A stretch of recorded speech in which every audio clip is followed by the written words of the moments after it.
अध्याय 7 ज्ञान विज्ञान योग। श्री गणेशाय नमः।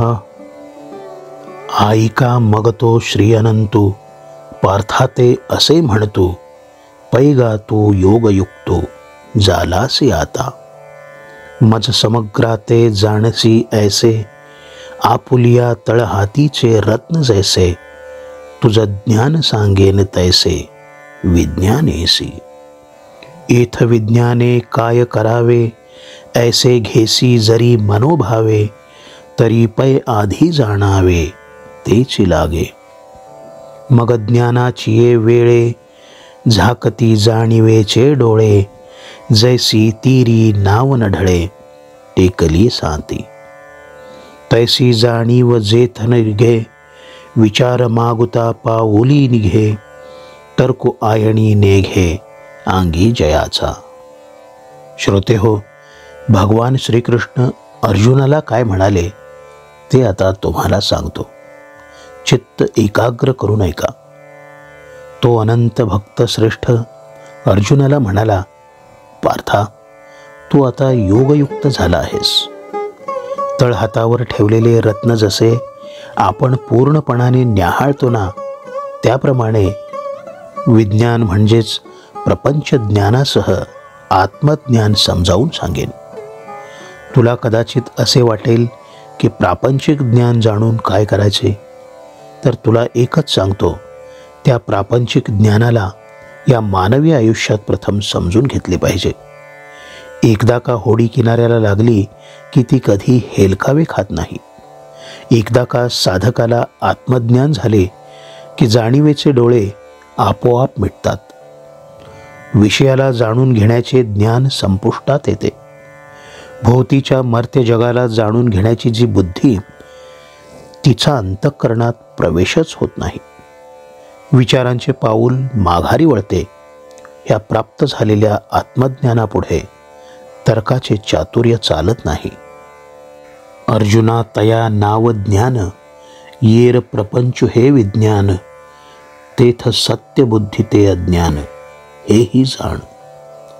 आता अज्ञान अवघे हरपे, विज्ञान निशेष करपे। आणि ज्ञान ते स्वरूपे, होऊन जाईजे। ऐसे वर्मजे गूढ, ते कीजेल वाक्यारूढ। जेणे थोडे न पुरे कोड, बहुत मनींचे। जेणे सांगतयाचे बोलणे खुंटे, ऐकतयाचे व्यसन तुटे। हे जाण जे साने मोठे, उरोने दी। अर्जुना, याला शुद्ध ज्ञान म्हणजेच आत्म्याला जाणून घेण्याचे ज्ञान म्हणतात। याहून वेगळा जो प्रपंच, त्याला जाणून घेणे म्हणजे त्याला आध्यात्मिक भाषेत विज्ञान म्हणतात। आणि या प्रपंच ज्ञानाला जो सत्यबुद्धीने जाणून घेऊन तेच सत्य आहे असे म्हणतो, त्याला अज्ञानी म्हणतात। आता हे अज्ञान जे आहे त्याचा लोप व्हावा, आपण केवळ ज्ञान स्वरूप होणे महत्त्वाचे। असे हे जे गूढ आत्मज्ञान आहे ते तुझ्यासाठी मी शब्दांमधून प्रकट करेन। त्यामुळे तुझ्या मनातल्या ज्ञानाला पूर्ण जाणून घेऊन तसे ज्ञानयुक्त जगण्याच्या सर्व इच्छा पूर्ण होतील। हे घडले की काय होते, तर वक्त्याचे बोलणे खुंटते, श्रोत्याच्या मनीची प्रपंच ज्ञानाची हाव संपते आणि लहान मोठा हा भेद संपुष्टात येतो। पैगा मनुष्यांची या सहस्त्रशा, माझी विपाईले याची एथ दिवसा। तैसे या दिवसे करा बहुवसा, माझी विरळा जाणे। जैसा भरले या त्रिभुवना, आतु एक एक चांगो अर्जुना। निवडून की जे सेना लक्षवरी, की तयाही पाठी। जे वेळी लोह मांसाते घाटी, ते वेळी विजय श्रियेचा पाटी। एकूच बैसे तैसे आस्थेचा महापुरी। रिहताती कोटीवरी, परिप्राप्तीचा पैलतीरी। विपाईला निघे म्हणून सामान्य गा नोहे। हे सांगता वडील गोठी गा आहे। परी ते बोलो येईल पाहे, आता प्रस्तुत ऐके। हजारो लोकांमध्ये एखादा विरळा ज्ञानी असतो, त्याला मला जाणून घेण्याची तीव्र इच्छा असते आणि ह्या विरळ्या ज्ञानी लोकांमधला एखादाच मला पूर्णांशाने जाणून घेण्यात यशस्वी ठरतो. या त्रिभुवनामध्ये सर्वत्र माणसे गच्च भरलेली आहेत. त्यात काही योद्धे आहेत. अशा निवडक योद्ध्यांची सेना निर्माण होते. लक्षावधी योद्धे जरी एकत्र आले तरी जेव्हा शस्त्रे एकमेकांना भेटतात, मांसांचे खच पडतात, लढाई सुरू होते, तेव्हा विजयश्री कुणा एका भाग्यवान योद्ध्याच्या गळ्यात विजयाची माळ घालते. त्याचप्रमाणे माझ्या स्वरूप ज्ञानाच्या इच्छेने या भवसागरात कोट्यवधी साधक श्रद्धेने उड्या मारतात, परंतु मला जाणून घेण्याच्या शाश्वत किनाऱ्यावर एखादाच पोहोचतो. पार्था, मला जाणून घेणे सामान्यांचे काम नव्हे. सांगायला जावे तर हा विषय खरे तर खूप अवघड आहे, मार्ग कठीण आहे, परंतु हे सर्व तुला मी विस्ताराने सांगणार आहे. तू मात्र हे सारे चित्त एकाग्र करून ऐक म्हणजे झाले. तरी अवधारी गा धनंजया, हे महदादिक माझी माया, जैसी प्रतिबिंबे छाया निजांगाची. आणि येते प्रकृती म्हणजे जे अष्टधा भिन्न जाणीजे, लोकत्रय निपजे येस्तव. हे अष्टधा भिन्न कैसी, ऐसा ध्वनी जरिसी जरी मानसी, तरी ते चिगा आता परियेसी विवंचना. आप तेज गगन, मही मारुत मन, बुद्धी अहंकार हे भिन्न, आठै भाग. पार्था, लक्षपूर्वक ऐक. आपल्या शरीराची जशी सावली पडते ना, तशी महदादी जी तत्वे आहेत ती माझी माया आहे. या मायेला प्रकृती म्हणतात. ही 8 प्रकारात विभागली गेली आहे. या प्रकृतीपासून त्रैलोक्याची निर्मिती झालेली आहे. ही प्रकृती 8 प्रकारची कशी अशी तुझ्या मनात शंका निर्माण झाली असेल तर तिचे विवरण ऐक. जळ, तेज, आकाश, पृथ्वी, वायू, मन, बुद्धी आणि अहंकार हे 8 प्रकृतीचे भेद आहेत.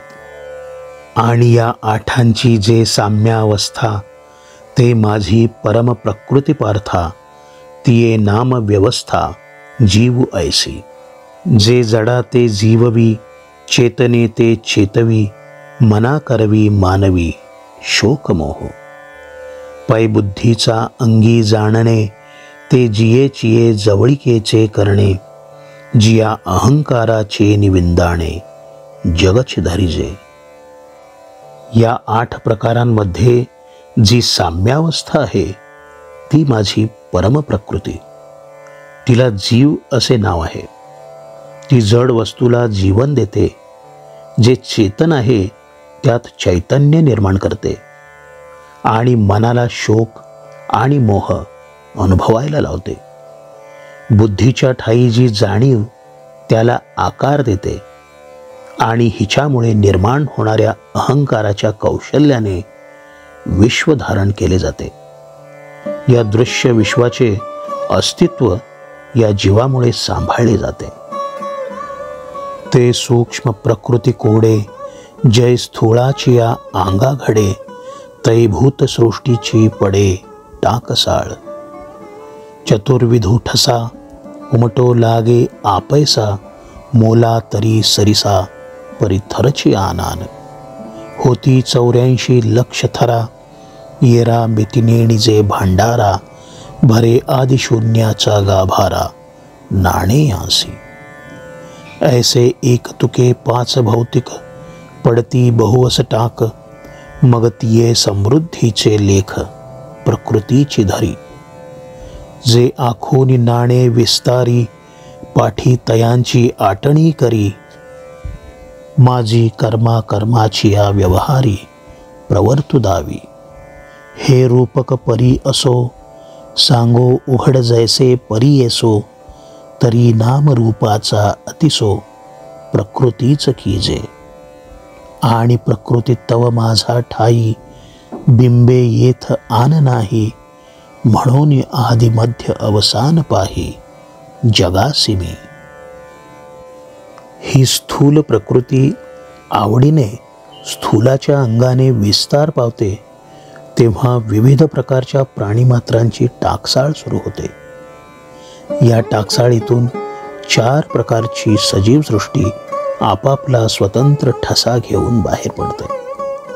त्यातले जीवाचे मोल जरी सारखेच असले तरी त्यांचे दृश्य स्तर भिन्न भिन्न असतात.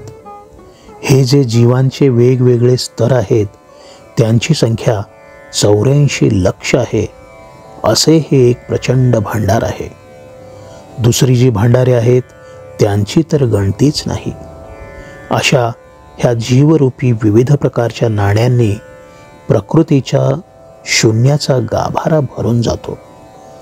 पंचमहाभूतांनी व्यापलेली ही एकाच जीवरूपी वजनाची असंख्य नाणी प्रकृतीकडून पाडली जातात. ती मोजता येणार नाहीत एवढी प्रचंड आहेत. त्या समृद्धीची जाणीव केवळ प्रकृतीलाच ठाऊक. 4 प्रकारात विभागली गेलेली ही जीवरूपी नाणी जी आहेत त्यांचे नियोजन आणि विस्तार प्रकृती करते आणि ती नाणी आटवून नाहीशी करण्याचे कामसुद्धा प्रकृतीच करते. मधल्या काळात कर्माचा खेळ ही प्रकृती करून दाखवते. पार्था, हे जे रूपक मी तुला सांगितले ते केवळ विषय समजण्यासाठी. अगदी स्पष्टपणे सांगायचे झाले तर नामरूपांचा प्रपंच प्रकृतीकडूनच घडतो आणि प्रकृती तर माझ्या ठिकाणीच प्रतिबिंबित झाली आहे. एक लक्षात घे, यात सृष्टीचा आदी, मध्य आणि अंत शेवटी मीच आहे. हे रोहिणीचे जळ तयाचे पाहता येईजे मूळ, तै रश्मी नव्हती केवळ होय तो भानू. तयाची परी किरीटी या प्रकृती जालिये सृष्टी, जय उपसंहरून कीजे लठी तै मीची आहे. ऐसे होय दिसेन दिसे, हे मजची माझी वडे असे, मिया विश्व धरिजे जैसे सूत्रे मणी. सुवर्णाचे मणी केले ते सोनियाचे सुती वोविले, तैसे म्या जग धरिले सबाह्याभ्यंतरी. दूरवर दिसणारे मृगजळ हा एक आभास असतो. या मृगजळाच्या आभासाला कारण केवळ ही सूर्यकिरणे नसून तो सूर्यच असतो. सूर्यास्तानंतर जसे मृगजळ नाहीसे होते त्याप्रमाणे प्रकृतीने निर्माण केलेल्या या सृष्टीचा लय जेव्हा होतो तेव्हा त्याचे कारण प्रकृती नसून मीच असतो. हे तू किरीटी ध्यानात घे. हे दृश्य विश्व निर्माण होते, व्यक्त झालेले प्रत्यक्ष डोळ्यांनी दिसते आणि शेवटी लय पावते. हे सर्व माझ्यामुळे घडते, कारण उत्पत्ती, स्थिती आणि लय यांचे मूळ कारण मी आहे. हे सर्व माझ्याच ठायी आहे. दोऱ्यामध्ये मणी ओवावेत तसे हे संपूर्ण विश्व मीच धारण करतो. मणी सोन्याचे, दोरा सोन्याचा, तसे हे विश्व अंतर्बाह्य मीच खरे धारण केले आहे. हे ध्यानात घे म्हणजे झाले.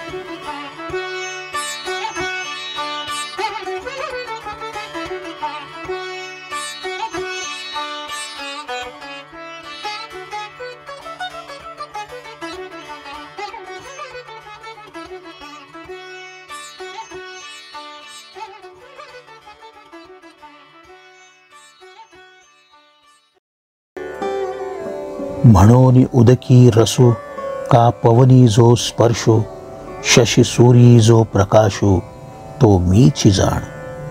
तैसाची नैसर्गिक शुद्धो, मी पृथ्वीचा ठाई गंधू, गगनी मी शब्दो वेदी प्रणव. नराचा ठाई नरत्व, जे अहंभाविये सत्व, ते पौरुष मी हे तत्व बोली जत असे.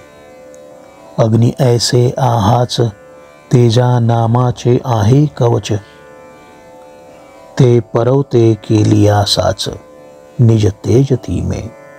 आणि नाना विध योनी जन्मोनी भूते त्रिभुवनी वर्तत आहाती जीवनी आपुलाला.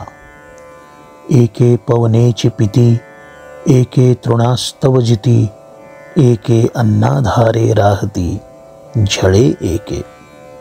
ऐसे भूतान प्रति आनान जे प्रकृती वशे दिसे जीवन ते आघवा ठाई अभिन्न मीची एक. म्हणून तुला सांगतो पार्था की जळामधला रस मी आहे, सुखद वाहणाऱ्या वाऱ्यामधला स्पर्श मी आहे, चंद्र आणि सूर्य दोघांपाशी असलेला प्रकाश मी आहे. ही रूपे माझी आहेत हे तू प्रथम जाणून घे. तसाच पृथ्वीमध्ये दाटून राहिलेला नैसर्गिक शुद्ध गंध मी आहे, आकाशामधला शब्द मी आहे, चारही वेदांमधला ओंकार मीच आहे. नरश्रेष्ठांच्या ठाई जे पौरुषत्व असते ते मी आहे, त्यामधील अहंभावाचे सत्व आणि पुरुषार्थाचे तत्व मी आहे. हे तत्वज्ञान तू जाणून घे पार्था. तेजामध्ये अग्नी म्हणून आपण जे संबोधतो ते वरले कवच आहे. ते बाजूला सारल्यावर जे वास्तव झळाळणारे तेज प्रकट होते ते मी आहे. या विश्वात ज्या नाना योनी आहेत त्यातून विविध प्रकारचे प्राणी जन्म घेतात आणि आपले आयुष्य जगत राहतात. काही वायू भक्षण करून जगतात, काही गवत खाऊन जगतात, काही अन्नाचे सेवन करून जगतात, तर काही केवळ पाण्यावर जगतात. प्रत्येक प्राण्यागणिक प्रकृतीच्या स्वभावानुसार जगण्याचे वेगवेगळे साधन आहे. प्रत्येकाचे जगणे वेगळे असले तरी सर्वांमध्ये जे अभिन्न रूप आहे, जे सारभूत आहे ते मीच आहे.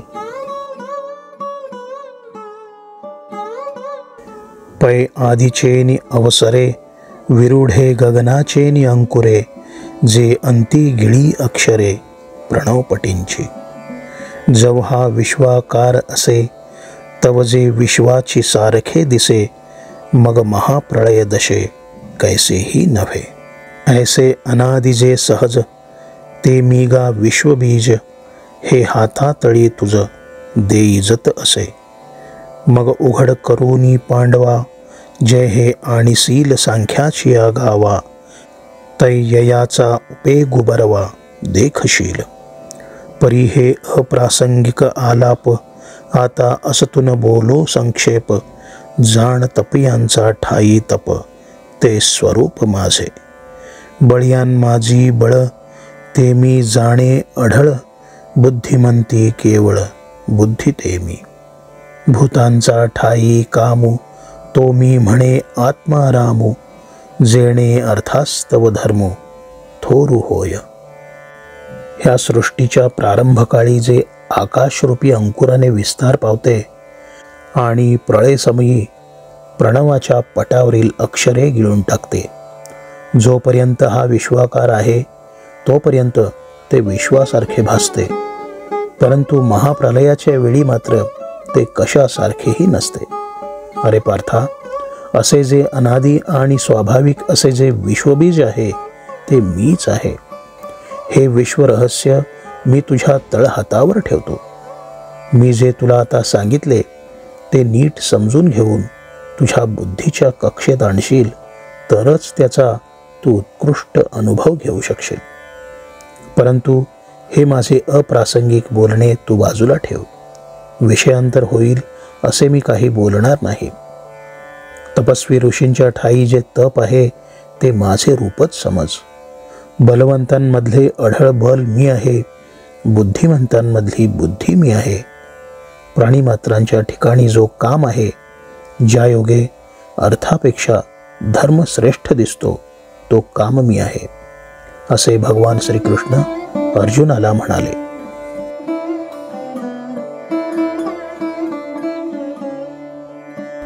एरहवी विकाराचे निपैसे करी कीर इंद्रियांची ऐसे परी धर्मासी विखासे जाओ नेदी.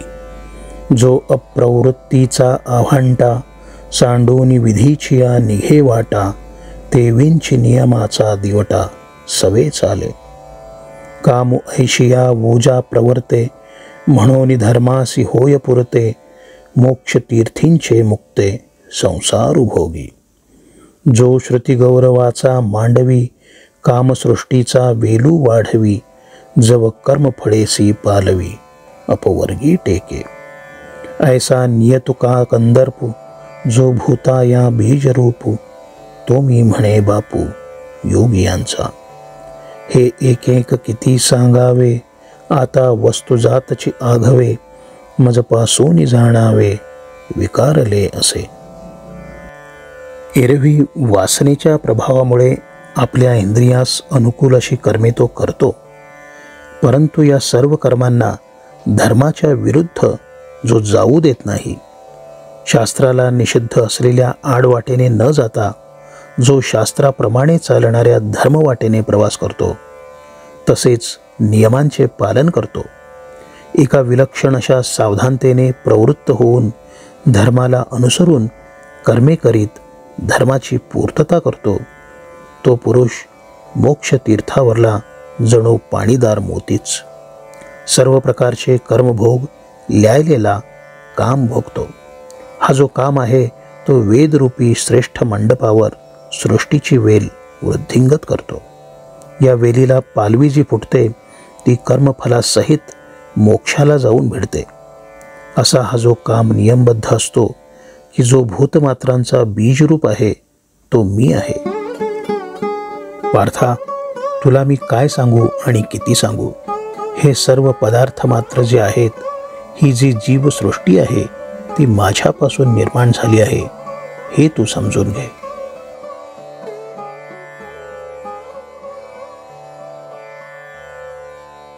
जे सात्विक हनभाव, का रजतमादी सर्व.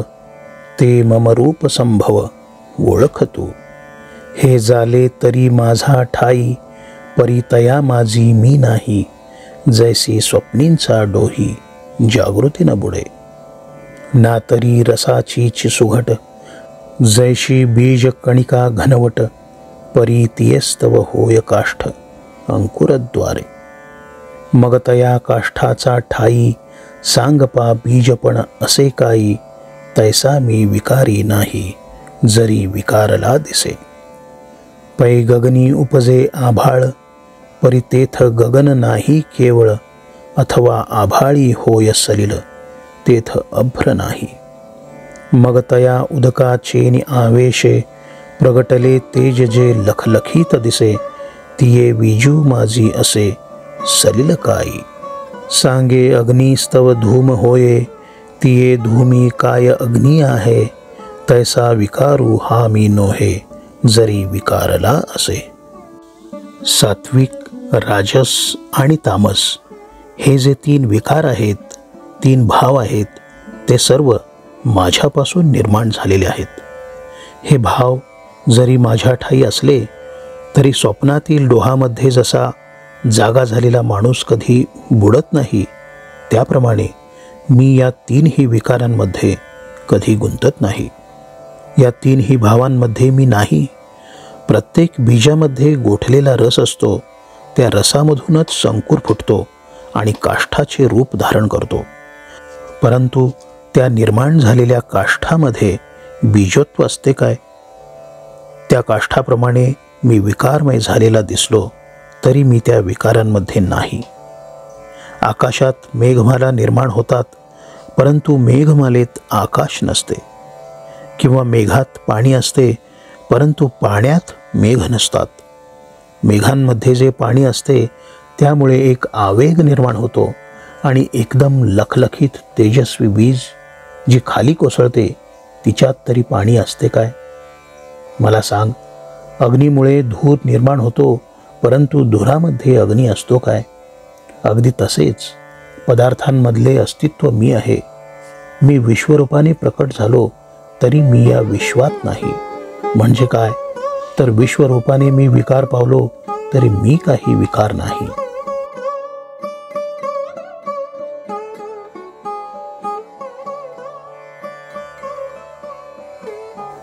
परी उदकी झाली बाबुळी, ते उदकाते जैसी झाकोळी.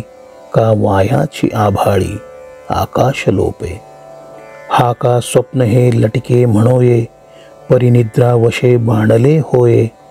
तव आठवू काय देत आहे आपण पेया. हे असो डोळ्यांचे डोळाची पडळ रचे, तेणे देखणे पण डोळ्यांचे न गिळीजे काही. तैसी हे माझीच बिंबली त्रिगुणात्मक सावली, की मजची आड ओढवली जवनिका जैसी. म्हणून भूते माते नेणती, माझीच परी मी नव्हती. जैसी जळींची जळी न विरती मुक्ता फळे. पै पृथ्वी येचा घटुकी जे, समेची पृथ्वीसी मिळे जरी मेळ विजे. एरहवी तोची अग्निसंगे सिजे, तरी वेगळा होय. तैसे भूतजात सर्व, हे माझेच कीर अवयव. परिमाया योगे जीव दशे आले. म्हणून माझेची मी नव्हती, माझेची मज नोळखती. अहम ममता भ्रांती विषयांध झाले. पाण्यावर साठलेले शेवाळ जसे पाण्याला झाकून टाकते, किंवा आकाशात दाटून आलेले मेघ जसे व्यर्थच आकाशाला झाकून टाकतात, किंवा स्वप्न हे मिथ्याच असते परंतु गाढ झोपेमुळे ते सत्य वाटते, इतके की ती स्वप्नावस्था आपल्याला आपल्या अस्तित्वाचे भान उरू देत नाही. इतकेच काय, परंतु डोळ्यात अश्रूचा पडदा उभा राहिला की आपल्याला समोरचे दिसत नाही. तशी ती त्रिगुणांनी व्याप्त प्रकृती माझीच दृश्य छाया आहे, हे तू ध्यानात घे. एखाद्या झिरझिरीत पडद्याप्रमाणे ती मला झाकून टाकते. जळात निर्माण झालेले मोती पाण्यात कधी विरघळत नाहीत, तशी माझ्यापासून निर्माण झालेली अवघी भूतसृष्टी मला जाणत नाही की मद्रूप होत नाही. जोपर्यंत माती ओली आहे आणि त्या ओल्या मातीपासून केलेला घट लगेच मोडला तर तो मातीत पुन्हा मिसळून जातो. परंतु हा घट एकदा का भाजला की मग तो वेगळाच उरतो, तो मातीत पुन्हा मिसळत नाही.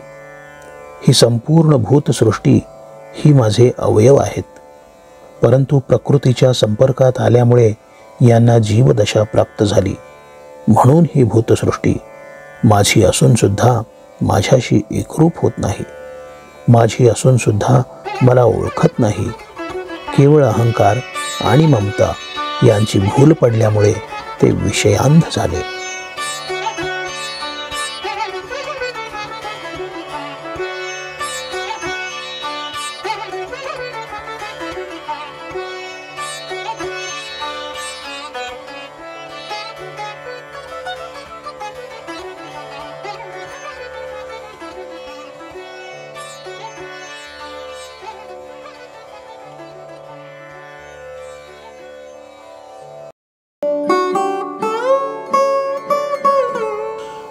आता महदादी हे माझी माया, उतरो निया धनंजया. मी होईजे हे आया कैसे निये. जिये ब्रह्माचळाचा आधाडा, पहिलिया संकल्प जळाचा उभडा. सेवेंची महाभूतांचा बुडबुडा साना आला. जे सृष्टी विस्तारा चेनी ओघे, चढत काळ कळणे चेनी वेगे. प्रवृत्ती निवृत्तीची तुंगे तटे सांडी. जे गुणघनाचे निवृष्टी भरे, भरली मोहाचे नि महापुरे. घेऊनी जात नगरे यमनियमांची. जेथ द्वेषाचा आवर्ती दाटत, मत्सराचे वळसे पडत. माझी प्रमादादी तळपत महामीन. असे हे विषयांध झालेले जे आहेत ते माझी महत्तत्वादी माया नदी पार करून माझ्या स्वरूपात मिसळणे कधीतरी शक्य आहे का? हे सारे सांगायचे कारण म्हणजे ही जी माया नदी आहे ती ब्रह्मपर्वताच्या कड्यावरून उडी घेते आणि संकल्परूपी पाणलोटाच्या रूपात सुसाटत निघते. त्या क्षणी त्या पाणलोटात पंचमहाभूतांचे बुडबुडे निर्माण होतात. भूतसृष्टीचा विस्तार, ओघ आणि काळाला गिळून टाकण्याची ताकद हा तिला लाभलेला अपूर्व वेग यांच्या बळावर प्रवृत्ती आणि निवृत्तीचे दोन्ही उंच काठ ओलांडत ती वाहू लागते. सत्व, रज आणि तम या त्रिगुणरूपी मेघांची तेव्हा वृष्टी होते आणि मोहाचा महापूर येतो. त्यात यमनियमांची नगरे वाहून जातात. मग द्वेषाचे भोवरे, मत्सराची वळणे आणि स्त्री मोहरूपी मोठे मोठे मासे तळपू लागतात. जेथ प्रपंचाची वळणे, कर्माकर्मांची ओभाणे, वरी तरताती ओसाणे सुखदुःखांची. रतीचिया बेटा, आदळती कामाचिया लाटा, जेथ जीव फेन संघाटा सैंघ दिसे. अहंकाराचिया चळिया, वरी मदत्रयाचिया उकळिया, जेथ विषयोर्मीचिया आकळिया हुल्लाळ घेती. वस्तोस्ताचे लोंढे, पाडीत जन्म मरणाचे चोंढे, तेथ पाच भौतिक बुडबुडे होती जाती. संमोह विभ्रम मासे, गिळित धैर्याची आविसे, तेथ देवडे भोवत वळसे अज्ञानाचे. भ्रांतीचे निखडुळे, रेवले आस्थेचे अवगाळे, रजोगुणाचे निखळाळे स्वर्ग गाजे. तमाचे धारसे वाड, सत्वाचे स्थिरपण जाड, किंबहुना हे दुवाड माया नदी. करीत असलेल्या प्रपंचाची वेडीवाकडी वळणे, कर्म अकर्माचे सहन न होणारे लोंढे आणि पाण्यावर तरंगून येणारे सुखदुःखाचे तवंग. त्यात रतिरूपी बेटावर कामवासनेच्या प्रचंड लाटा आदळत असतात आणि त्याचा परिणाम म्हणजे जीवरूपी फेसांचे ढीगच्या ढीग दिसू लागतात. अहंकाराच्या वेगवान, सहन न होणाऱ्या भन्नाट लाटा आणि त्या लाटांवर विद्या, धन, बल यांच्या उकळ्या आणि भरीला भर म्हणून विषयरूपी उर्मीच्या लहरी उसळ्या घेतात. नित्याचे सूर्योदय आणि सूर्यास्त यांचे लोंढे जन्म मृत्यूचे खळगे पाडतात. पंचभूतात्मक देहरूपी बुडबुडे त्यावर नित्य उमटतात आणि पुन्हा नाहीसे होतात. त्यात संमोह आणि भ्रांती याचे मासे, सात्विक धैर्यरूपी आमिषे अक्षरशः गिळून टाकतात. अज्ञानाचे असंख्य भोवरे गरगरत राहतात. भ्रांतीचा गढूळपणा आशारूपी गाळात फसतो. रजोगुणरूपी खळबळाटाने स्वर्ग मोहरून जातो. तिच्यात तमोगुणाची प्रचंड धार कोसळते. सत्वगुणरूपी गंभीर स्थिरता देखील इथे नांदत असते. पार्था, तुला फार काय सांगू, ही मायारूपी नदी तरून जाणे एकूणच कठीण आहे. पै पुनरावृत्तीचे उभडे, झळंबती सत्यलोकींचे हुडे, घाये गडबडती धोंडे ब्रह्मगोलकाचे. तया पाणियाचे वाहिलेपणे, अजुनी न धरिती ओभाणे, ऐसा मायापूर हा कवणे तरी जे लगा.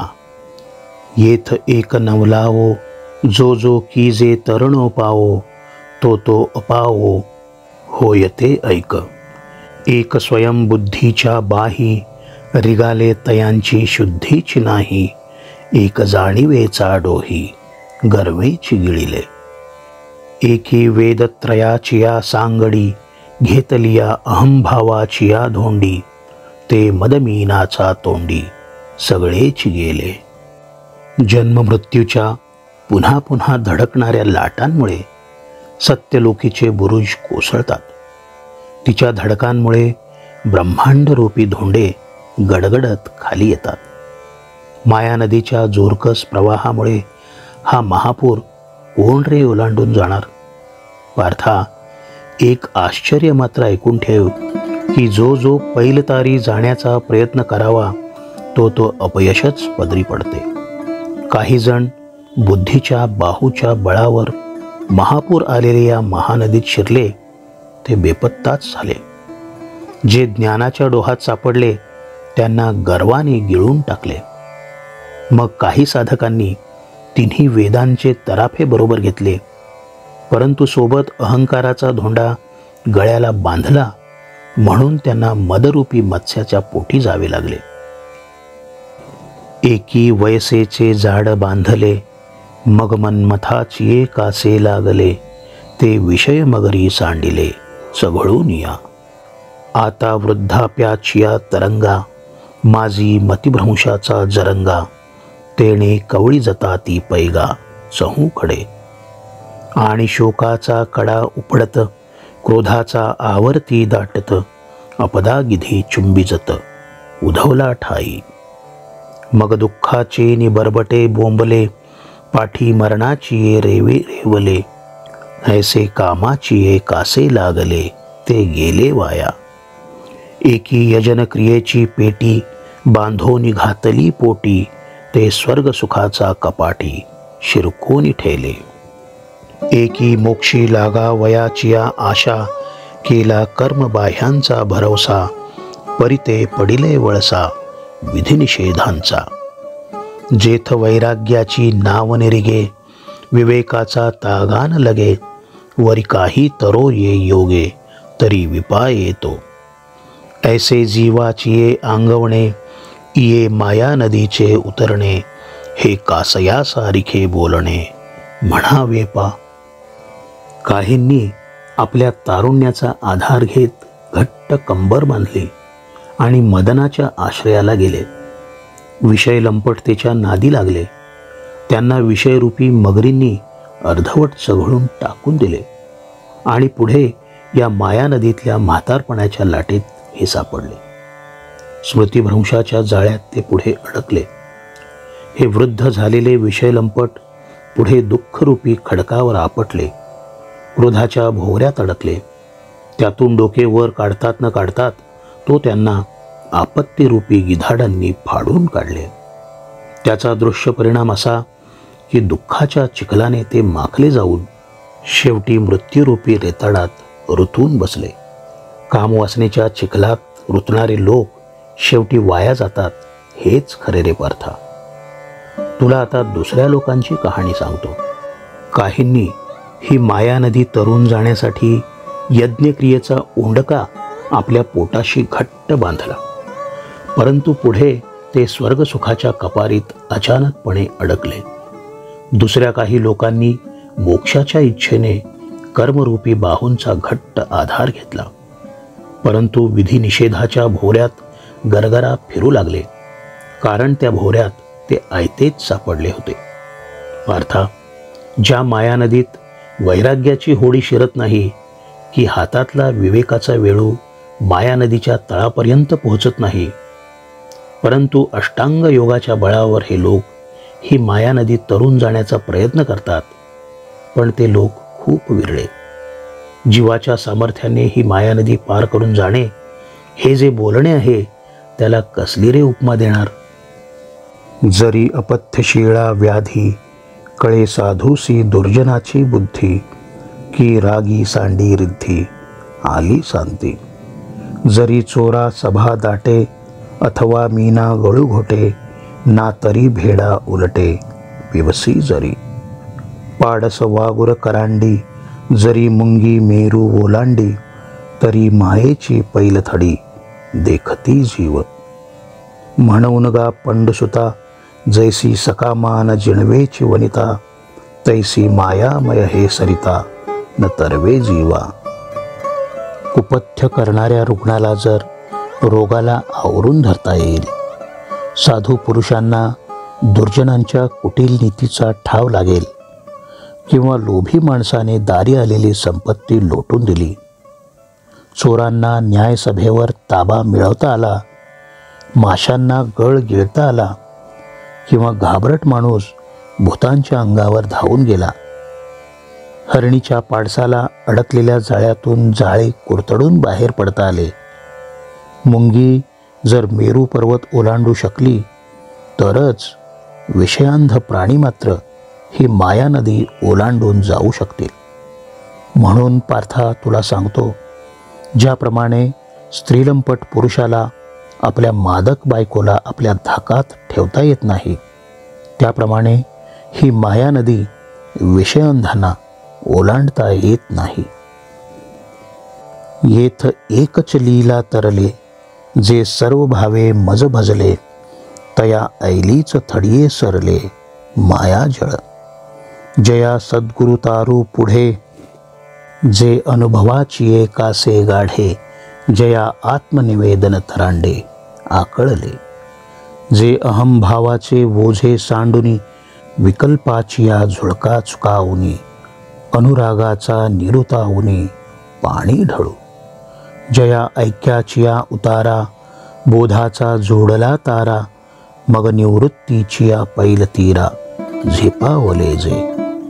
ते उपरतीच्या वावी सेलत सोहम भावाचे निथावे पेलत मग निघाले अनकळित निवृत्ती तटी. येणे उपाये मज भजले ते हे माझी माया तरले परी ऐसे भक्त विपाईले बहुवस नाही.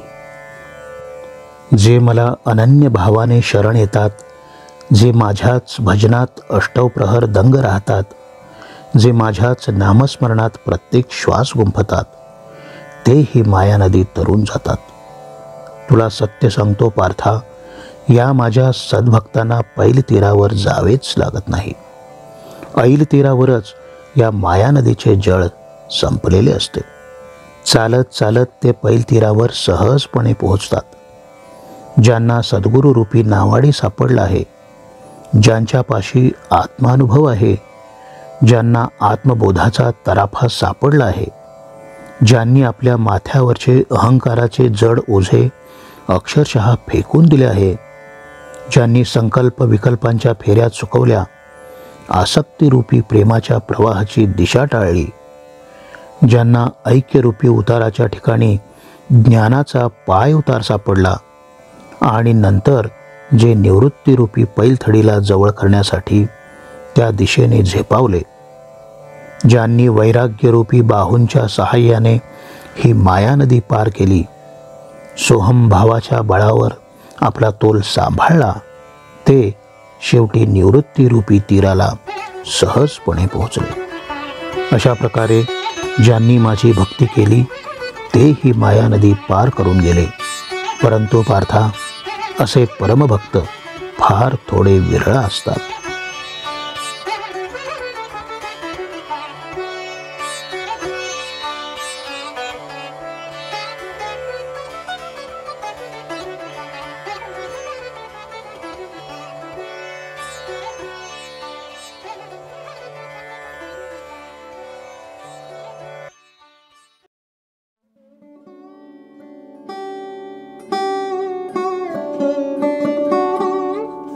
जे बहुता एका अवंतरू अहंकाराचा भूतसंचारू जाहला म्हणून विसरू आत्मबोधाचा.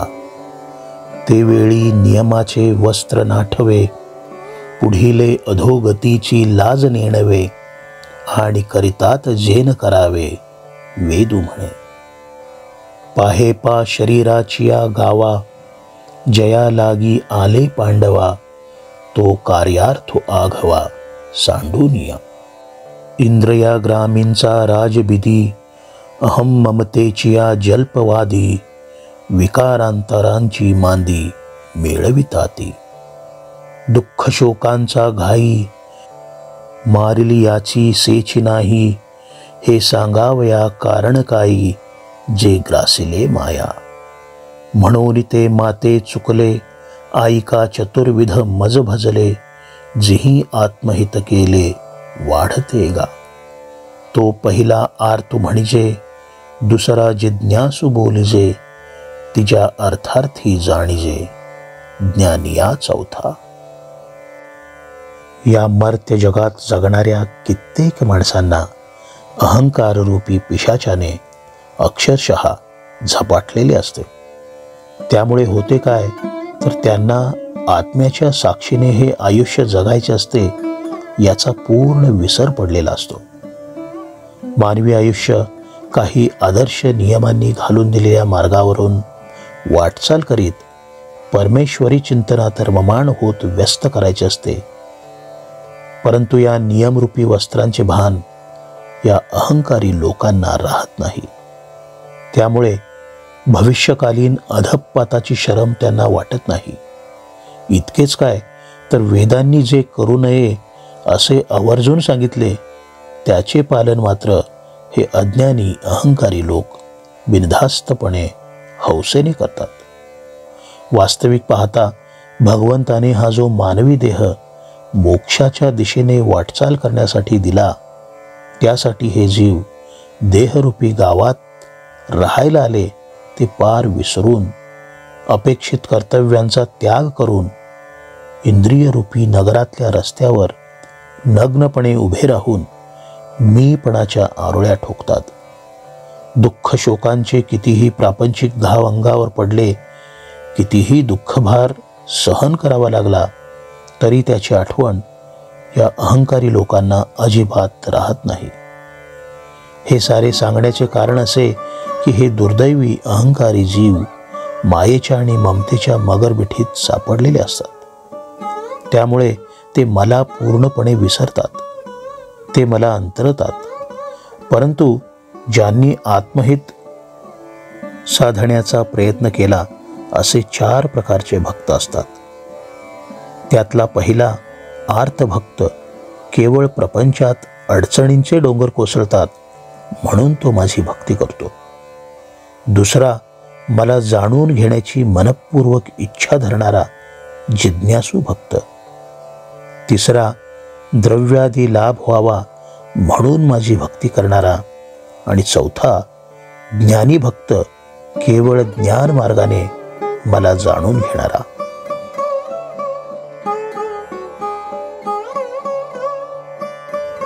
तेथ आर्तुतो आरतीचे निव्याजे, जिज्ञासुतो जाणा वयाची लागी भजे, तिजेनी तेणे इच्छिजे अर्थसिद्धी.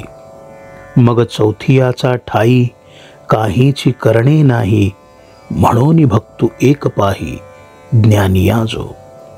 जे तया ज्ञानाचे प्रकाशे, फिटले भेदा भेदांचे कवडसे, मग मीच जाहला समरसे, आणि भक्तुही ते विंची.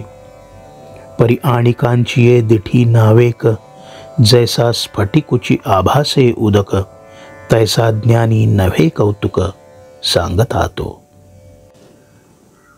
या 4 प्रकारच्या भक्ती प्रकारांमध्ये वैयक्तिक आयुष्यात कोसळलेली दुःखे दूर व्हावीत म्हणून जो माझी तात्कालिक भक्ती करतो तो आर्तभक्त. जो माझे अस्तित्व जाणून घेण्यासाठी माझी भक्ती करतो तो जिज्ञासू भक्त.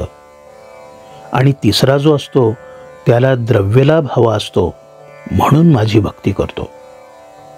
आणि चौथा भक्त जो असतो तो माझा ज्ञानी भक्त असतो. त्याला काहीच करायचे उरलेले नाही, त्याच्या पोटी कुठलाही स्वार्थ उमटलेला नसतो.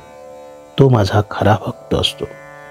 याचे कारण असे की त्याला माझ्या निर्गुण निराकार भव्य अस्तित्वाचे यथार्थ ज्ञान झालेले असते. त्याच्या मनात भेदाभेदाचा काळोख कधीच उमटत नाही. तो माझ्याशी एकरूप झालेला असतो. पाण्यातला स्फटिक जसा पाण्यासारखा भासतो, त्याप्रमाणे हा ज्ञानी भक्त 4 लोकात वावरताना इतरांसारखाच वाटतो, परंतु तो त्यांच्याहून वेगळा असतो. हे सांगताना मला खरोखर आनंद वाटतो.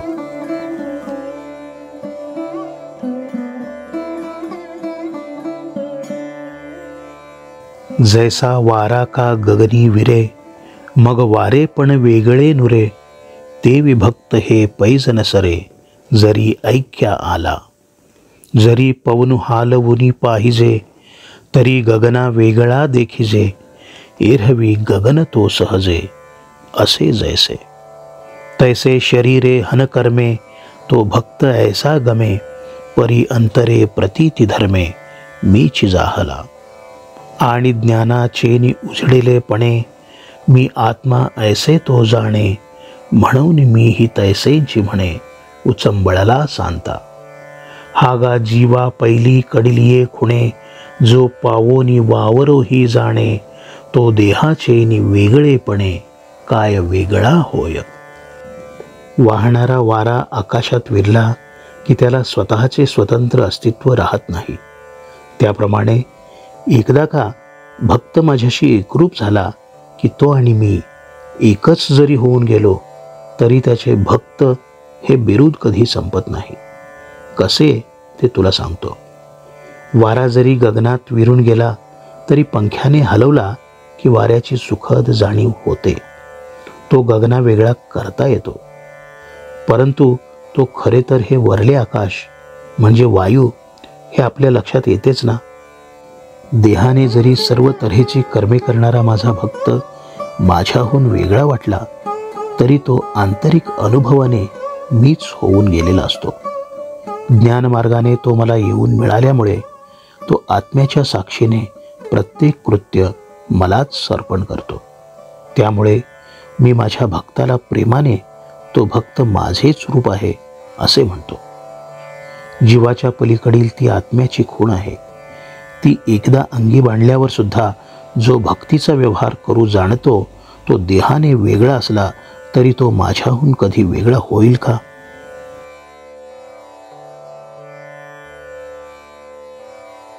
म्हणून आपुला लिया हिताचेनी लोभे, मज आवडे तोही भक्त झोंबे, परी मीची करी वालभे, ऐसा ज्ञानिया एकू.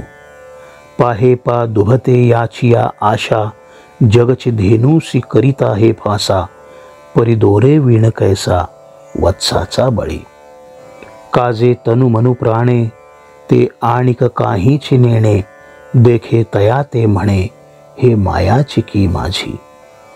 ते येणे माने अनन्य गती, म्हणून धेनू ही तैसीची प्रीती, या लागी लक्ष्मीपती बोलिले साचे.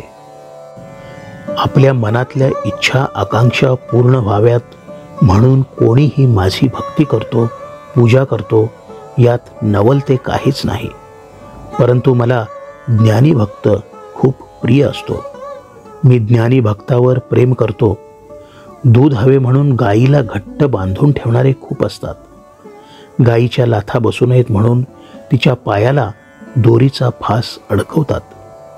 परंतु आपल्या प्रिय वासरासाठी गाय मात्र स्वतःहून पान्हा सोडते. कारण एकच, ते वासरू तन मनाने प्राणाने आपल्या या आई व्यतिरिक्त कुणालाच ओळखत नसते. गाईला पाहिले की वासरू तिच्या दिशेनेच धावत सुटते. वासरू आपल्या या आईवर इतके अनन्य प्रेम करत असते की गाईच्या मनी वासराविषयी प्रेम निर्माण होते. म्हणून श्रोते हो, तुम्हाला सत्य सांगतो, भगवान श्रीकृष्ण म्हणतात तेच खरे आहे.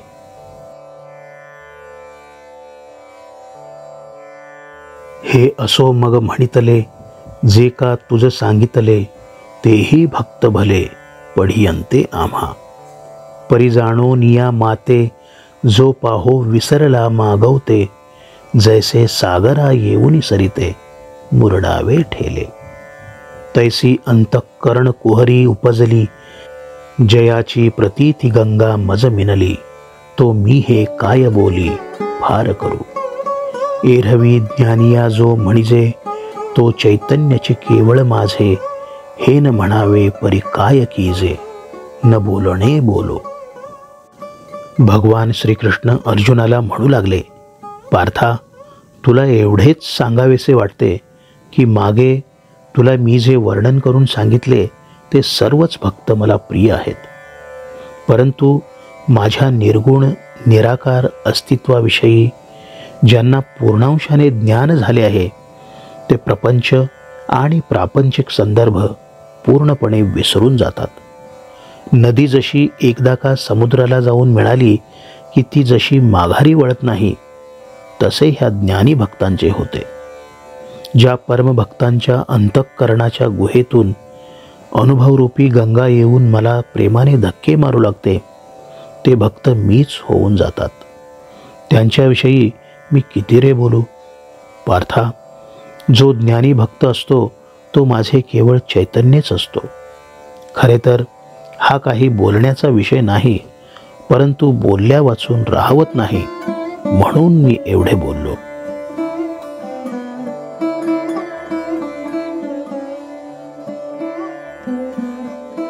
जे तो विषयांची मोठ झाडी, माझी कामक्रोधांची साकडी, चुकावूनी आला पाडी, सद्वासनेचिया. मग साधू संगे सुभटा, उजू सत्कर्माची या वाटा, अप्रवृत्तीचा अभांटा डावलुनी. आणि जन्मशतांचा वाहतवणा, ते विंची आस्थेचियान लेची वाहना, तेथ फल हेतूचा उगाणा कौण चाळी. ऐसा शरीर संयोगाची ये राती, माझी धावता सडिया आयती. तव कर्मक्षयाची पाहाती, पहाट झाली. तैसी गुरुकृपा उखा उजळली, ज्ञानाची वोतपली पडली. तेथ साम्याची रद्दी उघडली, तयाची ये दिठी. ते वेळी जयाकडे वास पाहे, तेवता मीची तया एको आहे. अथवा निवांत जरी राहे, तरी मीची तया. हा जो ज्ञानी भक्त असतो, तो विषय वासनांच्या दाट झाडीतून काम क्रोधांची संकटे टाळीत सुखरूपपणे बाहेर पडतो आणि शुद्ध वासनेच्या डोंगर माथ्यावर येऊन पोहोचतो. मग वीरश्रेष्ठ पार्था, संत सज्जनांच्या संगतीने शास्त्रविहित सत्कर्मांची पावले टाकत अपप्रवृत्तींना वळसा घालून शांतपणे चालू लागतो. मग हा शेकडो जन्मांचा कंटाळवाणा प्रवास करीत फलाशेच्या वाहना पायी घालण्याचे टाळून मार्ग क्रमित राहतो. निष्काम बुद्धीने सत्कर्म करीत असताना फळांचा हिशेब कोण ठेवणार? अशा प्रकारे शरीर धारण करून जन्मोजन्मी मायेच्या काळ रात्री तुडवत सर्वस्वाचा त्याग करून हा ज्ञानी भक्त धाव घेत राहतो. शेवटी कर्मक्षयाची पहाट त्याच्या आयुष्यात उमलून येते. गुरुकृपेचा उषक काल होतो. शुद्ध आणि सात्विक ज्ञानाची कोवळी उन्हे सर्वत्र पसरतात. तेव्हा त्या ज्ञानी पुरुषाच्या भोवती समभावाचे न संपणारे ऐश्वर्य प्रकट होते. त्या दिव्य क्षणी त्या ज्ञानी पुरुषाची जिथे नजर जाईल, तिकडे त्याला माझे ईश्वरी रूप दिसू लागते आणि त्याने डोळे मिटले तरी त्याच्या लक्षात येते की त्याच्या हृदयात मीच आहे. सर्वत्र मी भरून आहे हा साक्षात्कार त्याला होतो.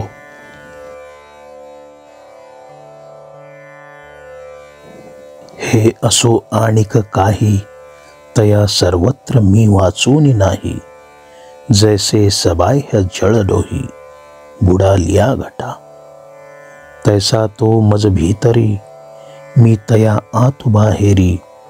हे सांगिजे बोलवरी, तैसे नव्हे. म्हणून असो हे या परी, तो देखे ज्ञानाची वाखारी. तेणे संसरलेनि करी आपो विश्व. हे समस्तही श्री वासुदेवो, ऐसा प्रतीती रसाचा वोतला भावो. म्हणून भक्तान माझी रावो, आणि ज्ञानी या तोची.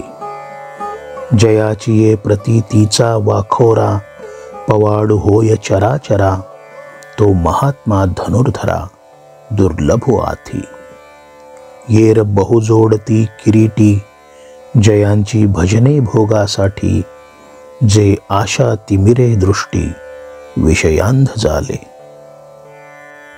एवढेच नव्हे तर जळात घट बुडवल्यावर घटाच्या आत आणि घटाच्या बाहेर जसे फक्त पाणीच असते, त्याप्रमाणे त्याला सर्वत्र मी भरून आहे आणि सर्वत्र माझ्या वाचून काहीच नाही, हा विलक्षण अनुभव येतो. हा ज्ञानी भक्त सदैव माझ्याच नामात दंग झाल्यामुळे, माझ्यातच केवळ रममाण झाल्यामुळे तो माझ्या अंतर्यामी आणि त्याच्या अवतीभोवती मी हा अनुभव तो घेतो. खरे तर शब्दातून प्रकट करावे कसे, या प्रकारचा दिव्य क्षण आहे. हे माझे बोलणे प्रार्था क्षणभर बाजूलाच ठेव. हा ज्ञानी भक्त ज्ञानाची अपरंपार समृद्धी अनुभवतो आणि त्याच्या बळावर माझे विश्वव्यापी रूप जे आहे याची प्रचिती त्याला सहजगत्या प्राप्त होते. हे संपूर्ण विश्व श्री वासुदेव म्हणजे मी आहे, अशा प्रकारचा आत्मानुभवी रसाचा उत्कट भाव तो प्रत्यक्ष चाखतो. हा दिव्य भव्य भगवंत रस तो प्रत्यक्ष अनुभवतो. म्हणून हा भक्त श्रेष्ठ ज्ञानी पुरुष मला प्रिय होतो. हे पार्था, त्याच्या भगवंत अनुभूतीच्या भांडारामध्ये चराचर विष्णुरूप साठून येते. असा महापुरुष ज्ञानी भक्त अतिशय दुर्लभ असतो. म्हणून तुला सांगतो, जे मला स्वार्थासाठी भजतात, आशेच्या गडद अंधारात चाचपडत माझ्या भजनात दंग होतात, ज्यांची दृष्टी स्वार्थामुळे मंद झालेली असते, असे पुष्कळ भक्त जगात सर्वत्र भेटतात. परंतु ज्ञानी भक्त क्वचितच भेटतो.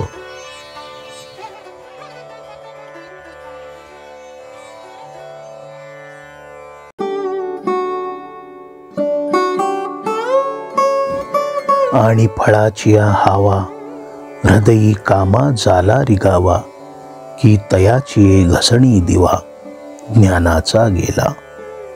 ऐसे उभयता अंधारी पडले, म्हणून पासीची माते चुकले, मग सर्व भावे अनुसरले देवतांतरा.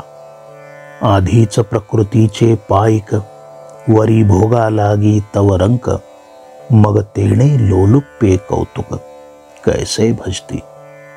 कवणी तिया नियमबुद्धी, कैसिया हन उपचार समृद्धी, का अर्पण यथाविधी विहित करणे.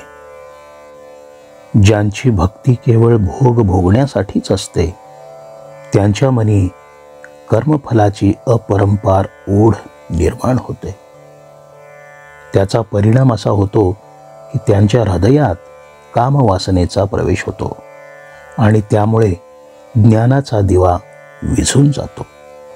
विषयवासना आणि ज्ञानाचा मिट्ट अंधार यामुळे हे भोगवादी भक्त अंधाऱ्या गुहेत सहजपणे पडतात आणि मी त्यांच्या जवळ असूनही मला विसरून इतर देवतांच्या पूजेत निमग्न होतात. मूलतः असे हे भोगी भक्त मायेचे दास झालेले असतात आणि भोग भोगण्यासाठी लीन झालेले असतात. त्यामुळे इतर देवतांची उपासना मोठ्या कौतुकाने करतात.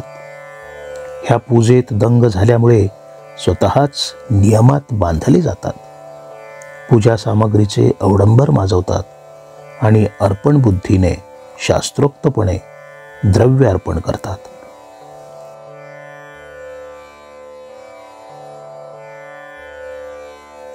पैजो जिये देवतांतरी, भजावयाची चाड करी, तयाची ते चाड पुरी पुरविता मी.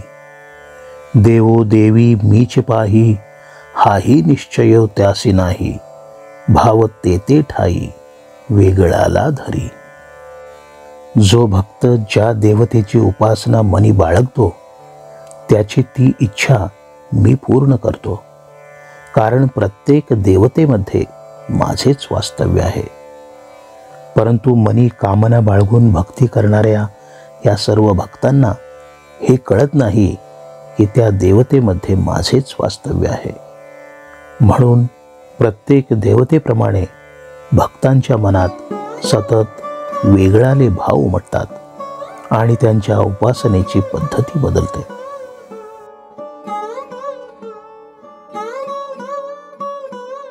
मग श्रद्धायुक्त तेथींचे आराधन जे उचित, ते सिद्धीवरी समस्त वर्तो लागे. ऐसे जेणे जे भाविजे, ते फळ तेणे पाविजे, परी तेही सकळ निपजे मजची स्तव. हा जो सकाम वृत्तीने भक्ती करणारा भक्त आहे, तो ज्या ज्या देवतेची उपासना करतो, त्या त्या देवतेपासून त्याला निश्चित फळ मिळते. किंबहुना ते फळ मिळेपर्यंत तो भक्ती उपासना करीत राहतो. हे जे त्याला फळ प्राप्त होते, इच्छित कामना पूर्ण होते, ते माझ्यामुळे होते, हे तू ध्यानात ठेव.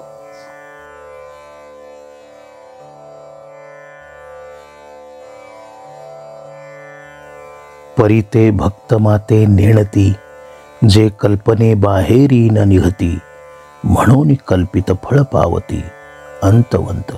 किंबहुना ऐसे जे भजन, ते संसाराचेची साधन, येर फळ भोग तो स्वप्न नाव भरी दिसे.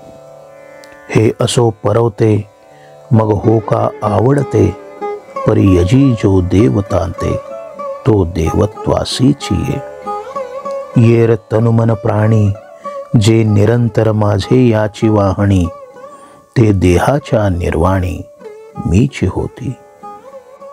तर हे जे भक्त मला जाणत नाहीत आणि आपल्या अल्पबुद्धीच्या वृथा कल्पनेबाहेर कधी पडू शकत नाहीत, त्यामुळे इतर देवतांकडून त्यांना प्राप्त झालेले फळ विनाशी असते.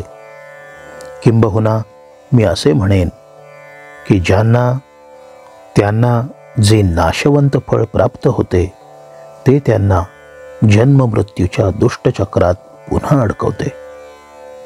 ही उपासना म्हणजे प्रपंचात पुन्हा प्रवेश करण्याचे साधन ठरते, इतके की हे फळ म्हणजे घटकाभर पडलेले जणू गोंडस स्वप्नच. माझा हा विचार तू थोडासा बाजूला ठेव.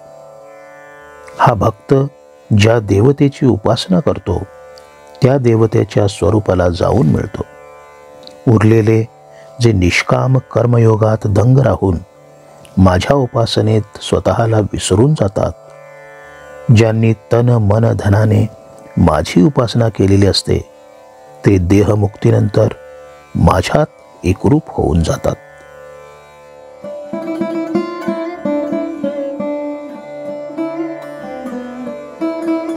परी तैसेन करीती प्राणिये, वाया आपुला हिती वाणिये, पै पोहता ती पाणिये तळ हातींचेनी. नाना अमृताचा सागरी बुडीचे, मग तोंडा का वज्र मिठी पाडिजे, आणि मनी तरी आठविजे थिल्लरोद कांते. हे ऐसे काही सेया करावे, जे अमृतीही रिगोनी मरावे, ते सुखे अमृत होऊनी का नसावे अमृता माझी. तैसा फळ हेतूचा पांजरा, सांडूनिया धनुर्धरा, का प्रतीती पाखी चिदंबरा, गोसाविया नोहावे. जेथ उंचावतेनी पवाडे, सुखाचा पैसारू जोडे, आपुलेनी सुरवाडे उडोये ऐसा. तया उमपा मापका सुवावे, मज अव्यक्ता व्यक्त का मानावे, सिद्ध असता का निमावे साधनवरी. परी हा बोल आघवा, जरी विचारिज तसे पांडवा, तरी विशेषे या जीवा न चोजवेगा. बहुतेक साधक भक्त हे प्राणपणाने माझी भक्ती करीत नाहीत, आपल्या हिताचा विचार करीत नाहीत. या साधकांचे जगणे कसे, तर तळहातावरल्या पाण्यात ते पोहत बसतात. अमृताच्या समुद्रात बुडायला लागले तर हे लोक अमृताचे सेवन करायच्या ऐवजी तोंड घट्ट मिटून घेतात. मनात मात्र त्यांच्या डबक्यातले पाणी तरंगत राहते. हे लोक असे का करतात कळत नाही. अमृतात बुडताना हे मृत्यू ओढवून घेतात. अमृताचा डोह हा खरे तर परमसुखाला अमर करणारा शाश्वत डोह. त्या डोहात बुडून मरण्याचा प्रश्न येतोच कुठे. खरे तर अमर होण्याचा भाग्यशाली क्षण केवळ अमृतच देते. पार्था, त्याप्रमाणे फलाशेचा बंदिस्त करणारा जो पिंजरा असतो त्याचा त्याग करून भगवंत अनुभूतीचे गरुड पंख लावून चिद आकाशात गरुडासारखा विहार का करू नये. वरल्या आकाशात स्वैरपणे उडण्याचा अवकाश इच्छाशक्ती लाभलेल्या प्रत्येक साधकाला लाभतोच ना. तिथे उडत जावे. वास्तविक मी अमाप, परंतु हे मला मोजायला जातात. मी अव्यक्त, परंतु ते मला व्यक्तिरूपात अनुभवण्याचा कशाला नाहक प्रयत्न करतात. वास्तविक मी स्वयंसिद्ध, परंतु मला साधनांनी कशाला अनुभवण्याचा प्रयत्न करीत मरण स्वीकारतात. या सर्व गोष्टींचा विचार करू जाता बहुतेकांना मला जाणून घेणे जमतच नाही.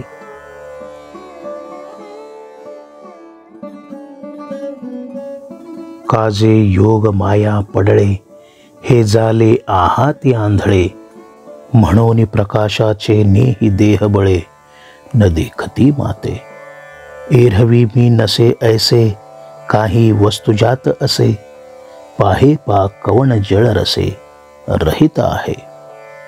पवन कवणा ते न शिवेची, आकाश केन समायेची, हे असो एक मीची, विश्वी असे. हे सर्व अजाण लोक योगमायेच्या झापडीने आंधळे झालेले आहेत. त्याचा परिणाम असा झाला आहे की दिवसाच्या लख्ख प्रकाशात सुद्धा ते मला पाहू शकत नाहीत. एरवी मी नाही अशी एक तरी वस्तू आहे का की ज्यात माझे अस्तित्व नाही? पाण्यात रस नाही असे कधी झाले आहे का? वारा सर्वांनाच स्पर्श करतो ना. आकाशाने हे संपूर्ण विश्व व्यापलेले आहे. हे दृष्टांत बाजूला ठेव. मी एवढेच सांगतो की या विश्वात मीच मी सर्वत्र व्यापून आहे. येथे भूते जिये अतितली, तिये मीची होऊनी ठेली, आणि वर्तत आहाती जे तुली, तीही मीची. भविष्यमाणे जिये ही, तीही मज वेगळी नाही, हा बोलची एरवी काही, होय ना जाय. दोराचिया सापासी, डोंबा बडिना गव्हाळा ऐसी, संख्यान करवे कोणासी, तेवी भूतांसी मिथ्यत्वे. ऐसा मी पंडुसुता, अनुस्यूत सदा असता, या संसार जो भूता, तो आने बोले. आता थोडी ऐसी, गोठी सांगिजेल परियसी, अहंकार तनुसी, वालभ पडिले. आजपर्यंत जी जीवसृष्टी निर्माण होऊन गेली ती अंती माझ्या स्वरूपात विलीन झाली, आणि या वर्तमानात जेवढी म्हणून जीवसृष्टी अस्तित्वात आहे ती माझेच प्रकट दृश्यरूप आहे. जी जीवसृष्टी भविष्यात उत्पन्न होणार आहे ती काही माझ्यापासून वेगळी नाही, परंतु माझे स्वरूप तुला समजावे म्हणून सांगतो आहे. प्रत्यक्षात येथे नव्याने काही उत्पन्न होत नाही की नाश पावत नाही. काळोखात दोरीचा सर्प भासतो. त्याला काळा, करड्या रंगाचा, खवले असलेला असे काही संबोधता येईल का? कारण तो एक भास असतो. तसे हे प्रकट विश्व हा भास आहे. मी सर्वत्र पसरलेला आहे, परंतु या प्राणीमात्रांचा प्रपंच मात्र वेगळा. तुला मी छोटीशी गोष्ट सांगतो. अहंकार आणि तनू यांचे एकमेकांवर प्रेम बसले, त्याची ही कहाणी.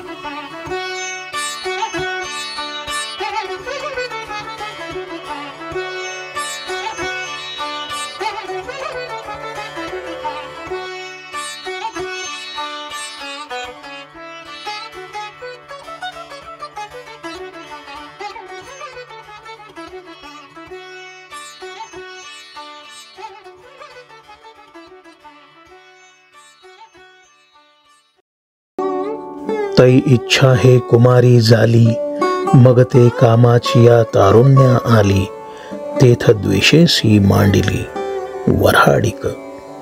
तया दोघांस्तव जन्मला, ऐसा द्वंद्व मोह झाला, मग तो आजेयाने वाढविला अहंकारे.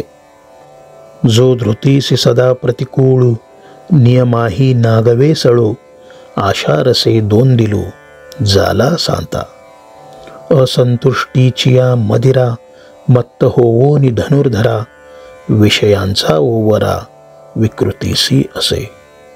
तेणे भावशुद्धीचिया वाटे, विखुरले विकल्पाचे काटे, मग चिरिले आव्हांटे अप्रवृत्तीचे.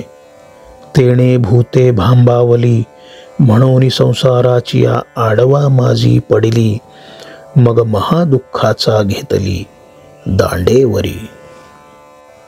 अहंकार आणि तनू या दाम्पत्याला इच्छा नावाची गोड कन्या झाली. तिला कामरूपी तारुण्य प्राप्त झाले. इच्छा वयात आली आणि तिचे द्वेषाशी लग्न झाले. या दोघांपासून जन्माला आलेला द्वंद्व मोह म्हणजेच सुखदुःखांशी निगडीत मोह, त्याला त्याच्या आजोबाने म्हणजे अहंकाराने लहानाचे मोठे केले. हा जो द्वंद्व मोह होता तो सदैव सात्विक प्रवृत्तीच्या धैर्याला विरोध करीत असे. तो आशारूपी रसाने पुष्ट झाला. त्याचा दृश्य परिणाम असा झाला की त्याने धर्मनियमांचे मूळ उखडून काढले. तो सतत असंतोषाचे मद्य पिऊन तर्र होऊ लागला. इतकेच नव्हे तर विषयाच्या ओवरीत विकृतीबरोबर राहू लागला. शुद्ध भावनेच्या वाटेवर त्याने विकल्पाचे काटे पसरले. दुष्ट प्रवृत्तीच्या आडवाटा त्याने जवळ केल्या. त्यामुळे प्राणी मात्र बावरले. द्वंद्व मोहाच्या या वाईट कृत्यांनी सामान्य लोक आपल्या कर्तव्याविषयी गोंधळून गेले. प्रपंचाच्या आडमार्गावर अडकून पडले. त्या ठिकाणी महादुःखांनी त्यांना काठ्यांनी झोडपून काढले. ऐसे विकल्पाचे वायाणे काटे देखोनी सणाणे जे मतिभ्रमाचे पासवणे घेती चिना. उजू एकनिष्ठतेच्या पाऊली रगडूनी विकल्पाची या भाली महापातकांची सांडिली अटवी जिही. मग पुण्याचे धावा घेतले आणि माझी जवळी कपातले किंबहुना ते चुकले वाटव ध्येया. हे जे संकल्प विकल्पांचे भ्रामक तीक्ष्ण काटे असतात ते पाहून हे पुरुष द्वंद्व मोहाच्या वाऱ्याला सुद्धा उभे राहत नाहीत, तर एकनिष्ठपणे साधनेची खंबीर पावले टाकत संकल्प विकल्पांच्या भ्रामक तीक्ष्ण काट्यांना पायतळी चुरडीत महापातकांची महाअरण्ये जे पार करतात आणि आपल्या पुण्याईच्या बळावर धावत धावत माझ्यापाशी येतात त्यांची गोष्ट तुला काय सांगू पार्था. हे पुण्यवान साधक काम क्रोधादी जे वाटमारे असतात त्यांच्या हातून सहजपणे अलगद सुटतात. एरहवी तरी पार्था जन्म मरणाची निमे कथा ऐसिया प्रयत्नाते आस्था विये जयांची. तया तो प्रयत्नुची एके वेळे मग समग्रे परब्रह्मे फळे जया पिकले या रसुगळे पूर्णतेचा. ते वेळी कृतकृत्यता जगभरे तेथ अध्यात्माचे नवलपण पुरे कर्माचे कामसरे विरमे मन. ऐसा अध्यात्म लाभ तया होयगा धनंजया भांडवल जया उद्यमी मी. तया ते साम्याची ये वाढी ऐक्याची सांदे कुळवाडी तेथ भेदाची या दुबळवाडी नेणिजे तो. माझ्या उपासनेत सतत दंग असणारे हे श्रद्धावान साधक केवळ अथक प्रयत्नाने जन्म वार्धक्य आणि मृत्यू ही जी जीवांची कहाणी आहे या कहाणीतून त्यांची कायमसाठी सुटका होते. मला प्राप्त करण्यासाठी प्रयत्न करणारे हे जे साधक आहेत यांची साधना पूर्ण झाली की परिपक्व फळातून रस पाझरावा तसे हे परब्रह्मरूपी रसाळ फळ त्यांच्या भक्तीच्या पदरात पडते. त्या परमभक्तांचा तो क्षण विश्वकृतार्थतेचा असतो. मन अध्यात्म विचाराने शिवोशीग भरते. इतकेच काय, परंतु कर्म उपासना संपुष्टात येते आणि मन शांतीचा अपूर्व अनुभव प्रत्यक्षात घेऊ लागते. पार्था, या पुण्यवान साधकांचे मूळ भांडवल मी परमेश्वर आहे. त्यामुळे त्यांचा अध्यात्म व्यवहार त्यांना लाभदायक ठरतो. माझ्या उपासनेच्या भाग भांडवलावर ते परब्रह्मप्राप्तीचा यशस्वी व्यापार करतात. मनाची साम्यावस्था वाढीला लागल्यामुळे ब्रह्मैक्याचा हा व्यापार त्यांना लाभदायक ठरतो. भेदभाव संपुष्टात येतात, मन संपूर्ण शांत होते, सुखाला भरती येते. जिही साधिभूता माते प्रतीतीचे निहाते धरून अधिदैवाते शिवतलेगा. जया जाणिवेचे निवेगे मी अधियज्ञ दृष्टी रिगे, ते तनुचे निवियोगे विरये नव्हती. एरहवी आयुष्याचे सूत्र बिघडता, भूतांची उमटे खडाडता, काय न मरत याही चित्ता युगांतु नोहे. परी नेणो कैसे पैगा, जे जडोनी गेले माझिया आंगा, ते प्रयाणींचिया लगबगा न सांडितीची माते. एरहवी तरी जाण ऐसे जे निपुण, तेची अंतःकरण युक्त योगी.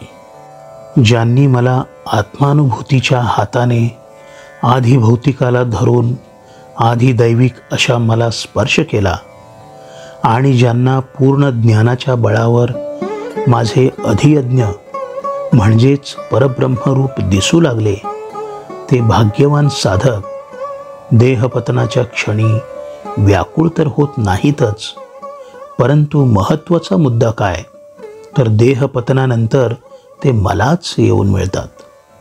एरवी आयुष्याची दोरी तुटायला लागली की शरीरातील पंचमहाभूते क्षोभ पावतात आणि त्या प्रयाण क्षणी दुसऱ्याचे मरण पाहताना पाहणाऱ्याच्या चित्ताला सुद्धा युग प्रलयाचे दुःख झाल्याशिवाय राहणार नाही.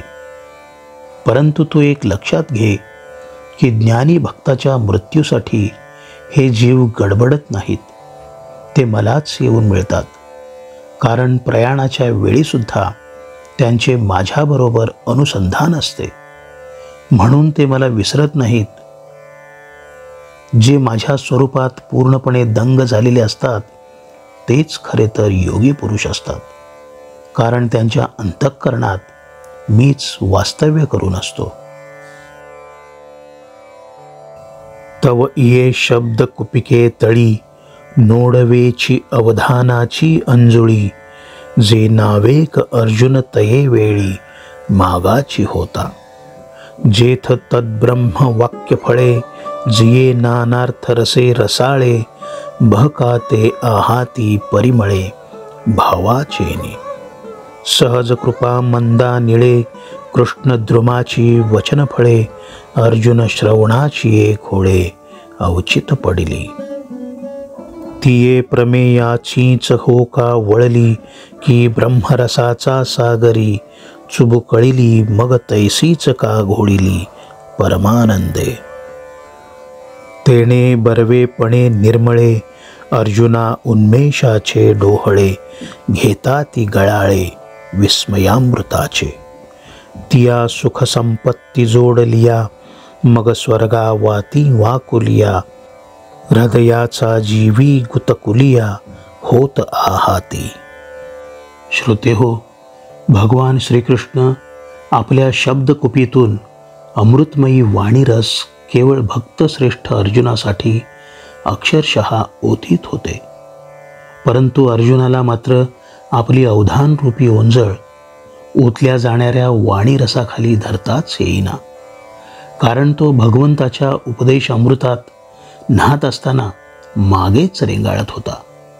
वास्तविक विपुल अर्थाने भरलेली, रसास्वादाने ओथंबलेली, परब्रह्म स्वरूपाचे वर्णन करणारी वचनफळे सुगंधाने घमघमलेली होती.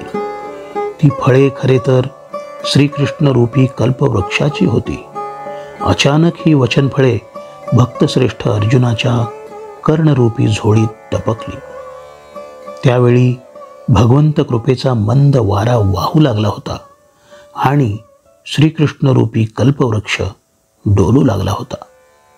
श्रोते हो, काय सांगू तुम्हाला, ती वचनफळे जणू तत्वज्ञानाच्या सिद्धांताने गच्च भरलेली होती. ब्रह्मरसाच्या अमृत समुद्रात ती प्रथम बुचकळली आणि नंतर परमानंदरूपी शर्करेत घोळली. त्यांच्या मोहक स्वादात अर्जुन डुंबू लागला. पार्थाला ज्ञानाचे जणू डोहाळे लागले आणि तो विस्मयामृताचे घोटच्या घोट घेऊ लागला. अर्जुनाला एवढा सुखानंद लाभला की त्यापुढे स्वर्गसुख फिके वाटू लागले. या अलौकिक सुखाच्या लाभाने अर्जुनाच्या सर्वांगाला आनंदाच्या उकळ्या फुटल्या. ऐसे वर चिलीची बरवा, सुख जावो लागले फावा, तव रसस्वादाची हावा, लाहो केला. झडकरी अनुमानाचे करतळे, घेऊन तिये वाक्य फळे, प्रतीतिमुखी एके वेळे, घालू पाहिली. तव विचाराचिया रसनान दाटती, परी हेतूचाही दशनीन फुटती, ऐसे जाणोनी सुभद्रापती, चुंबी चिना. मग चमत्कारला म्हणे, ये जळींची माता रांगणे, कैसा झकविलो असलगपणे, अक्षरांचेनी. ये पदे नव्हती फुडिया, गगनाचियाची घडिया, येत अमुची मती बुडिया, थाव न निघे. वाचून जाणा वयाची के गोठी, ऐसे जीवी कल्पूनी किरीटी, तिये पुनरपि केली दृष्टी, यादवेंद्रा. तत्वज्ञानाने गच्च भरलेली मोहक वचनफळे बाह्यांगाने पाहूनच अर्जुनाचे मानसिक सुख उमलून आले. त्याला अंतर्यामी वाटू लागले की या वचनफळांचा रस चाखावा. त्याची उत्कंठा त्यामुळे वाढू लागली. त्याचा परिणाम असा झाला की अर्जुनाने अत्यंत लगबगीने ती फळे तर्कबुद्धिरूपी तळहातावर घेतली आणि ती वचनफळे अतिशय घाईने अनुभवाच्या मुखात तो घालायला लागला. त्यावेळी ती वचनफळे विचारांच्या मुखातच शिरेनात. ज्या हेतूने शब्दांचा अर्थ चाखायचा तो हेतू काही साध्य होईना. म्हणजे काय तर भगवान श्रीकृष्णाने जे तत्वज्ञान सांगितले तो हेतू अर्जुनाच्या काही केल्या लक्षातच येईना. हे ध्यानात आल्यावर अर्जुनाने ती वचनफळे मुखातच टाकायचे बंद केले. अर्जुन स्वतःशीच विचार करू लागला की चांदण्यांचे प्रतिबिंब पाण्यात पडावे तसे हे श्रीकृष्णाच्या मुखातून आलेले तत्वज्ञान. वास्तविक ती काही माझ्या हाती येत नाहीत. वाक्ये सुलभ वाटतात परंतु अर्थ मात्र अनाकलनीय. त्याला मी खरे तर फसलो. भगवंताची ही वाक्ये म्हणजे जणू आकाशाला घातलेल्या घड्याच आहेत. माझी बुद्धी इथं काही कामाला यायची नाही की अर्थाचा ठाव लागायचा नाही. अर्थ कळणे तर दूरच, अर्जुनाच्या हे सारे लक्षात आले आणि तो अगतिक होऊन श्रीकृष्णाकडे पाहू लागला. मग विनविले सुभटे, हा हो जी ये एक वाटे, सातही पदे अनुच्छिष्टे, नवले आहाती. एरहवी अवधानाचे निवहिलेपणे, नाना प्रमेयांचे उगाणे, काय श्रवणाचे निआंगणे, बोलो लाहाती. परितैसे हे नोहेच देवा, देखिला अक्षरांचा मेळावा, आणि विस्मयाचिया जीवा, विस्मयो झाला. कानाचे निगवाक्षद्वारे, बोलाचे रश्मी अभ्यंतरे, पाहेना तव चमत्कारे, अवधान ठकले. तेवींची अर्थाची चाड मज आहे, ते सांगताही वेळून साहे, म्हणून निरूपण लवला आहे की जो देवा. ऐसा मागील पडताळा घेऊनी, पुढा अभिप्रावो दृष्टी सुनी, तेवींची माझी शिरवुनी, आरती आपुली. भक्तश्रेष्ठ अर्जुनाने भगवंताला विनवणी केली की एकत्रित अशी ही जी 7 पदे आहेत ही अतिशय नवलाईची आणि कुणालाही विशेष ज्ञात नसलेली आहेत हे तुला ठाऊक आहे. मला वाटले होते की माझे चित्त एकाग्र करून ऐकले असते तर ही 7ही पदे आणि त्यातल्या गूढ अर्थाचा कदाचित उलगडा झाला असता.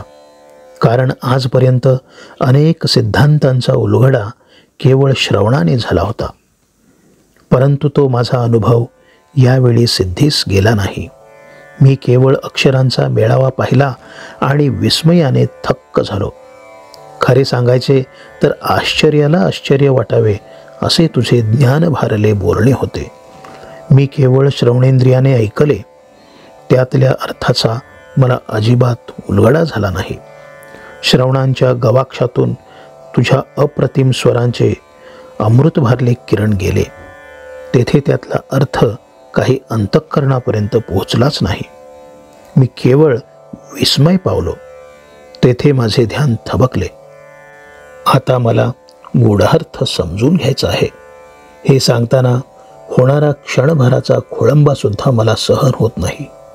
कधी एकदा तुझ्या मुखातून अर्थ समजेल असे मला झाले आहे. मला तुम्ही सर्व काही नीट समजावून सांगा. श्रोते हो, तुमच्या आता लक्षात आले असेल की अर्जुनाने मागले सर्व संदर्भ गोळा करीत पुढील भगवंत अभिप्रायाकडे लक्ष केंद्रित करीत आपली इच्छा प्रकट केली. कैसी पुसती पाहे पा जाणीव, भिडो चितरी लंघो नेदी शिव, एरहवी श्रीकृष्ण हृदयासी खेव, देवो सरला अगा गुरु ते जय पुसावे, तै येणे माने सावध होवावे, हे एकची जाणे आघवे सव्यसाची, आता तयाचे ते प्रश्न करणे, वरी सर्वज्ञा हरीचे बोलणे, हे संजयो आवडलेपणे सांगेल कैसे, तिये अवधान द्यावे गोठी, बोलिजेल नीट मराठी, जैसी कानाचे आधी दिठी, उपेगा जाये, बुद्धीचिया जिभा, बोला चान चाखता गाभा, अक्षरांचिया भांबा, इंद्रिये जिथी, पहापा मालतीचे कळे, घ्राणासी कीर वाटले परिमळे,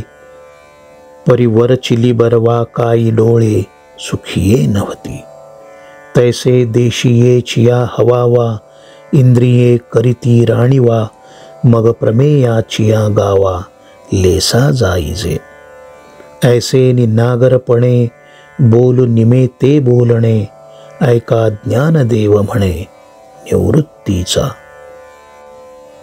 भक्तश्रेष्ठ अर्जुनाचे भगवंताबरोबर संवाद साधण्याचे कौशल्य तर अप्रतिम होते.